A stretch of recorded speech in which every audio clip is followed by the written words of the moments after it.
Salam Skapsa bisa. Santun dalam prestasi menuju kompetensi. Oke anak-anakku, materi pelajaran pemeliharaan mesin kendaraan ringan semester 3 hari ini adalah menerapkan cara perawatan sistem bahan bakar bensin. Oke anak-anak, mari kita langsung ke materinya. Sistem bahan bakar bensin konvensional. Pengertian daripada sistem bahan bakar bensin adalah sebuah sistem yang berfungsi untuk menyampur udara dan bahan bakar, selanjutnya mengirim campuran tersebut dalam bentuk kabut ke ruang bakar. Dilihat dari cara memasukkan campuran bahan bakar dan udara tersebut, terdapat dua macam. Yang pertama, masuknya campuran udara dan bahan bakar dengan cara dihisap. Cara pertama ini biasa disebut sistem bahan bakar konvensional. Yang kedua, cara masuk campuran udara dan bahan bakar dengan cara diinjeksikan. Komponen sistem bahan bakar mekanik atau komponen sistem bahan bakar konvensional terdiri dari yang pertama adalah tangki bahan bakar. Fungsi dari tangki tersebut untuk menampung bahan bakar dalam jumlah tertentu di kendaraan. Yang kedua, saluran bahan bakar. Untuk menyalurkan bahan bakar ke karburator. Yang ketiga, saringan bahan bakar. Berfungsi untuk menyaring kotoran dari tangki agar tidak masuk ke karburator. Yang keempat, pompa bahan bakar. Berfungsi untuk menyuplai kebutuhan dalam sistem bahan bakar. Adapun dua macam pompa bahan bakar. Yang pertama adalah pompa bahan bakar konvensional. Pompa bahan bakar konvensional ini digerakkan oleh putaran poros cam yang digerakkan oleh engine. Yang kedua, pompa bahan bakar elektrik, di mana pompa bahan bakar ini digerakkan oleh kumparan magnetik atau motor elektrik. Yang kelima adalah karburator. Karburator adalah komponen yang terdapat pada mesin bensin untuk melakukan karburasi bensin ke dalam aliran udara yang menuju mesin dengan perbandingan dan volume yang ideal. Adapun macam-macam karburator adalah sebagai berikut. Yang pertama dilihat dari tipe Venturi. Karburator dapat dibedakan menjadi tiga, yaitu meliputi yang pertama karburator dengan Venturi tetap atau fixed Venturi. Karburator dengan fixed tetap dewasa ini masih banyak digunakan karena konstruksinya yang sangat sederhana. Karburator variabel Venturi menggunakan sistem di mana permukaan Venturi dikontrol sesuai dengan banyaknya udara yang dihisap. Yang ketiga, karburator air valve Venturi. Pada karburator air valve Venturi, membukanya air valve dikontrol dengan besarnya udara yang dihisap. Konstruksinya berbeda dengan karburator variabel Venturi, tetapi cara kerjanya sama. Yang kedua, dilihat dari arah masuk campuran udara dan bahan bakar. Yang pertama, karburator arus turun.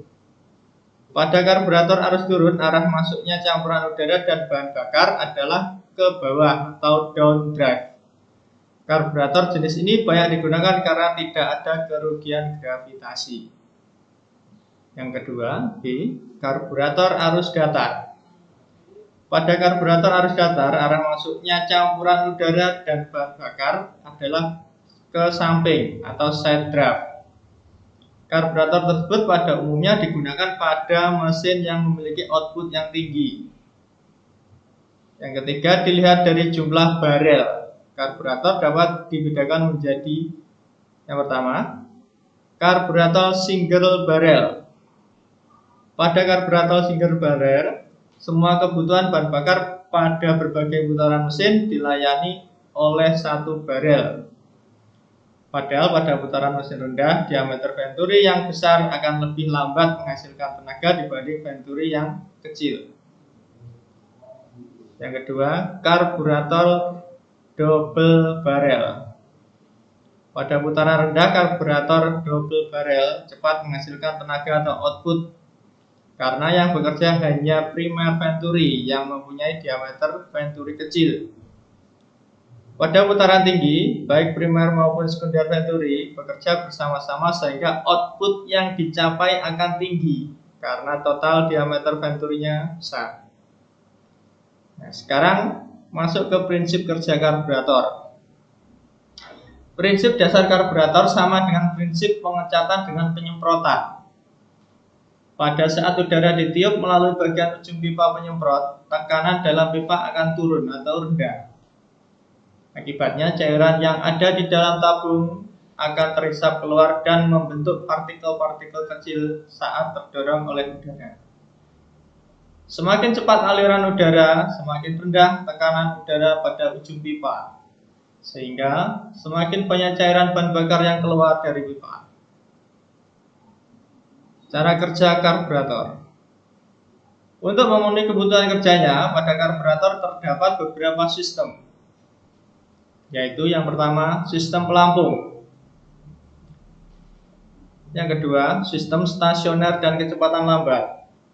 Yang ketiga, sistem kecepatan tinggi atau primer. Yang keempat, sistem kecepatan tinggi sekunder. Yang kelima, sistem tenaga atau power system. Yang keenam, sistem percepatan, sistem cuk, mekanisme idle cepat, hot idle kompensator, anti deselling, dan deceleration full cut off system. Untuk mempermudah dalam analisa kerusakan atau gangguan yang disebabkan karburator, maka perlu diuraikan atau dijelaskan masing-masing sistem yang ada pada karburator. Yang pertama, sistem pelampung. Sistem pelampung diperlukan untuk menjaga agar permukaan bahan bakar pada ruang pelampung selalu konstan. Pada ruang pelampung terdapat pelampung float dan jarum pelampung needle valve. Kedua, sistem stasioner dan kecepatan lambat. Pada saat mesin berputar stasioner, bahan bakar mengalir dari ruang pelampung melalui primer main jet, kemudian ke slow jet, economizer jet, dan akhirnya ke ruang bakar melalui idle pot. Kemudian pada saat pedal gas ditekan sedikit, maka katup gas akan membuka lebih lebar sehingga aliran bahan bakar dari ujung pelampung tersebut masuk ke ruang bakar melalui idle pot, juga melalui slow pot.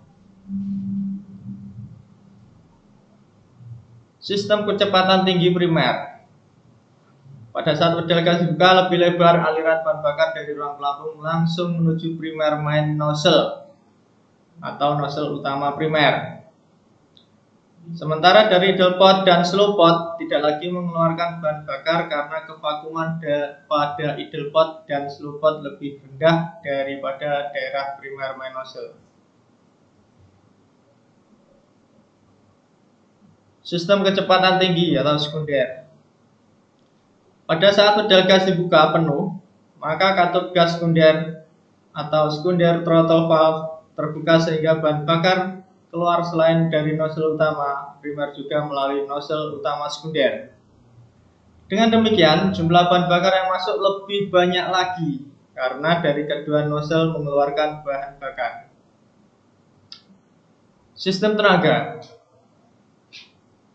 Primer heat system mempunyai perencanaan untuk pemakaian bahan bakar yang ekonomis apabila mesin harus mengeluarkan tenaga yang lebih besar. Maka harus ada tambahan bahan bakar ke primer high speed system.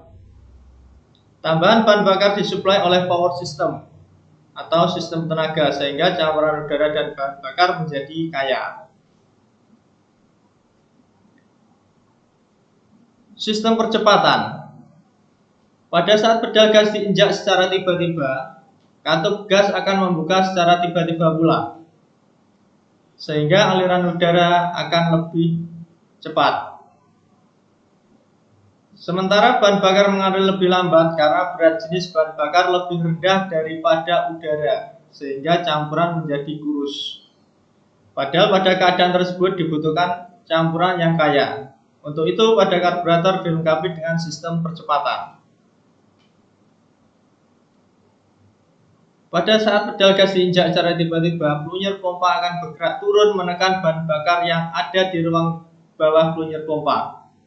Akibatnya, bahan bakar akan mendorong outlet steel ball dan discharge weight sehingga bahan bakar keluar melalui pump jet menuju ke ruang bakar. Sistem cuk. Pada saat mesin dingin, bahan bakar tidak akan menguap dengan baik dan sebagian campuran udara dan bahan bakar yang mengalir akan mengembun pada dinding intake manifold karena intake manifold dalam keadaan dingin. Keadaan tersebut akan mengakibatkan campuran udara dan bahan bakar menjadi kurus sehingga sukar hidup. Sistem cuk membuat campuran udara dan bakar menjadi kaya yang disalurkan ke dalam silinder apabila mesin masih dingin. Untuk sistem cuk sendiri itu ada dua macam. Yang pertama sistem cuk manual. Pada sistem cuk manual untuk membuka dan menutup katup cuk digunakan link kick yang dihubungkan ke ruang kemudi. Apabila pengemudi akan membuka atau menutup katup cuk, cukup menarik atau menekan tombol cuk yang ada pada instrumen panel yang ada di dashboard. Sistem cuk otomatis yang kedua. Pada sistem cuk otomatis, katup cuk membuka dan menutup secara otomatis tergantung dari temperatur mesin. Pada umumnya, sistem cuk otomatis yang digunakan pada karburator ada dua macam, yaitu sistem pemanas dan dari exhaust dan sistem elektrik. Mekanisme ideal cepat. Mekanisme ideal cepat diperlukan untuk menaikkan putaran idle saat mesin masih dingin dan katup cuk dalam keadaan menutup. Hot idle compensator atau HIC. Apabila kendaraan berjalan lambat dan temperatur di sekelilingnya tinggi, maka temperatur di dalam komponen mesin akan naik. Hal tersebut akan menyebabkan bahan bakar dalam ruang pelampung banyak yang menguap dan masuk ke intake manifold. Akibatnya campuran udara dan bahan bakar menjadi gemuk sehingga kemungkinan putaran idle akan menjadi lebih kasar. Oleh karena itu, pada karburator perlu dilengkapi dengan HIC atau mengatasi masalah tersebut.